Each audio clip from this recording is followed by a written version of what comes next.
अस्सलाम वालेकुम। इस वीडियो के अंदर मैं आपको बताऊंगा एमएस एक्सेल के अंदर काउंट काउंट ए और काउंट ब्लैंक फंक्शन को कैसे इस्तेमाल करते हैं। सबसे पहले काउंट फंक्शन किस लिए इस्तेमाल होता है।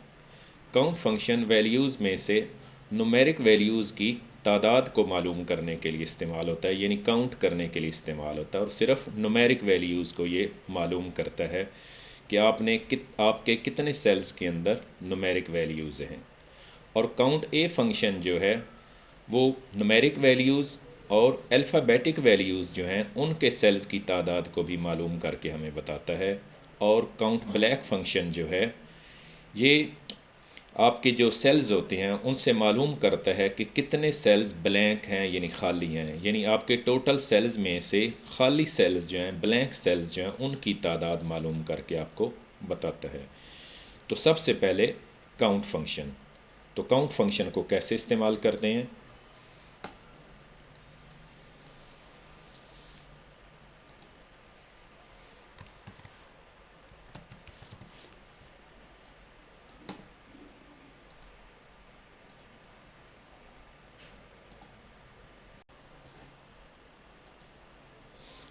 सबसे पहले आपने लिखना है इक्वल और उसके बाद लिखना है काउंट और उसके बाद स्मॉल ब्रैकेट और उसके बाद आपने रेंज देनी है कि कहाँ से कहाँ तक आप नुमेरिक वैल्यूज़ को काउंट करना चाहते हैं। तो जैसा कि ये आपके सामने C1 कॉलम है, तो इसमें से मैं मालूम करना चाहता हूँ कि कितने सेल्स जो हैं जिनके अंदर नुमेरिक वैल्यूज़ हैं। तो इस तरह ये फंक्शन जो है उसमें से मुझे नुमेरिक वैल्यूज़ की तादाद जो है वो मालूम करके बताएगा। तो इस तरह आप देख सकते हैं कि इसने नंबर 5 यानी डिस्प्ले किया है कि नुमेरिक वैल्यूज़ की जो तादाद है वो है 5। तो अगर इसमें कोई मैं वैल्यू चेंज कर देता हूँ, जैसा कि इसके अंदर मैं वैल्यू डिलीट कर देता हूँ, तो आप देख सकते हैं कि इस वक्त ये शो कर रहा है 4। और अगर इस सेल के अंदर मैं नुमेरिक वैल्यू ख़त्म करके कोई अल्फ़ाबेटिक वैल्यू कर देता हूँ, जैसा कि मैंने लिख दिया ABC, तो आप देख सकते हैं उसके बावजूद जो है उसने काउंट के सामने 3 को डिस्प्ले किया है, यानी नुमेरिक वैल्यूज़ जो हैं 3 हैं। यानी काउंट फंक्शन जो है वो उन सेल्स की तादाद बताता है जिनके अंदर नुमेरिक वैल्यूज़ होती हैं, यानी 1 2 3 होता है।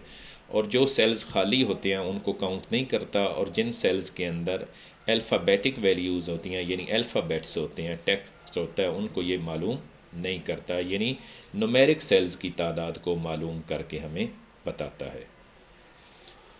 तो उसके बाद काउंट ए फंक्शन।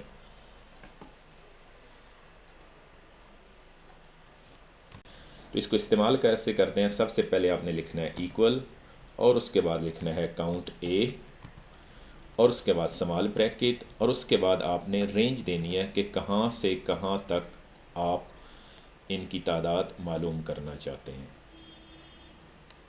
उसके बाद आपने स्मॉल ब्रैकेट को क्लोज़ करना है और एंटर की को प्रेस कर देना है। तो इस तरह आप देख सकते हैं कि जो मैंने रेंज दी थी उसके अंदर 3 वैल्यूज़ जो हैं वो नुमेरिक हैं और 1 वैल्यू जो है वो है अल्फ़ाबेटिक।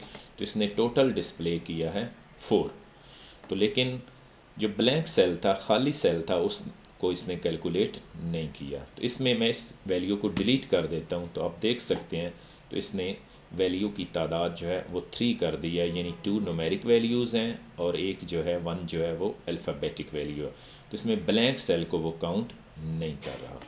तो इसी तरह अगर मैं इसकी रेंज तब्दील कर देता हूँ तो फिर देखते हैं कि ये कैसे काम करेगा। अगर ये मैं सारी रेंज इसको दे देता हूँ कि इन तमाम सेल्स में से मुझे काउंट करके बताओ, तो उसके बाद आपने ब्रैकेट को क्लोज़ करना है और उसके बाद आपने एंटर की प्रेस करनी है। तो इस तरह वो डिस्प्ले कर रहा है 23, यानी ये सारी वैल्यूज़ जो हैं ये टोटल नुमेरिक और अल्फ़ाबेटिक मिला के 23 हैं। तो अगर इसमें एक वैल्यू मैं और बढ़ा देता हूँ और इसको भी मैं कर देता हूँ अल्फ़ाबेटिक, तो इस तरह आप देख सकते हैं कि इसको भी वो काउंट कर रहा है, यानी इसको वो माइनस नहीं कर रहा। अगर इसको डिलीट कर देते हैं, इस वैल्यू को ख़त्म कर देते हैं, तो इसमें क्या कर देगा, तो एक उसने माइनस कर दिया और इस तरह टोटल वैल्यूज़ की तादाद जो है वो हमें 22 बता रहा है। यानी काउंट फंक्शन जो है वो न्यूमेरिक वैल्यूज़ वाले सेल्स की तादाद बताता है, और काउंट ए फंक्शन जो है ये न्यूमेरिक वैल्यूज़ और अल्फ़ाबेटिक वैल्यूज़ वाले सेल्स की तादाद को बताता है। उसके बाद है काउंट ब्लैंक। काउंट ब्लैंक जो है वो खाली सेल्स की तादाद को बताता है, यानी खाली सेल्स की तादाद को काउंट करके मालूम करके हमें बताता है कि कितने सेल्स जो हैं वो खाली हैं। Count blank. Count blank cell को कैसे इस्तेमाल करते हैं? सबसे पहले आपने लिखना है इक्वल, और उसके बाद आपने लिखना है काउंट ब्लैंक, और उसके बाद स्मॉल ब्रैकेट, और उसके बाद आपने देनी है रेंज कि कहाँ से कहाँ तक आप ब्लैंक सेल्स की तादाद को मालूम करना चाहते हैं। तो मैं पहले सेल की रेंज दे रहा हूँ, उसके बाद स्मॉल ब्रैकेट को आपने क्लोज़ कर देना है और एंटर की प्रेस करनी है। तो इस तरह काउंट ब्लैंक फंक्शन जो है वो 2 सेल्स की तादाद बता रहा है कि 2 सेल्स खाली हैं। तो इस आप पहले कॉलम C1 कॉलम में आप देख सकते हैं कि एक ये सेल खाली है और एक ये सेल खाली है। तो इस तरह ये बता रहा है कि टोटल सेल्स जो हैं वो 2 खाली हैं। तो अगर इसकी रेंज को हम चेंज करते हैं,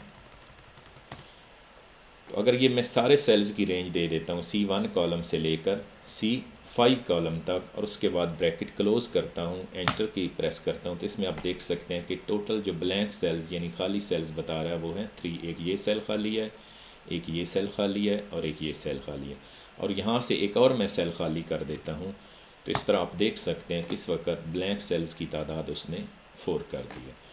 तो इस तरह आप count function, count a function और काउंट ब्लैंक फंक्शन को आप एक्सेल के अंदर इस्तेमाल कर सकते हैं। यानी दोबारा रिपीट कर रहा हूँ कि काउंट फंक्शन जो है न्यूमेरिक वैल्यूज़ वाले सेल्स की तादाद बताता है, और काउंट ए फंक्शन जो है न्यूमेरिक वाली वैल्यूज़ वाले सेल और अल्फ़ाबेटिक वैल्यूज़ वाले सेल्स की तादाद को बताता है, और काउंट ब्लैंक फंक्शन जो है जो ब्लैंक सेल्स होते हैं यानी जो खाली सेल्स होते हैं उनकी तादाद को बताता है।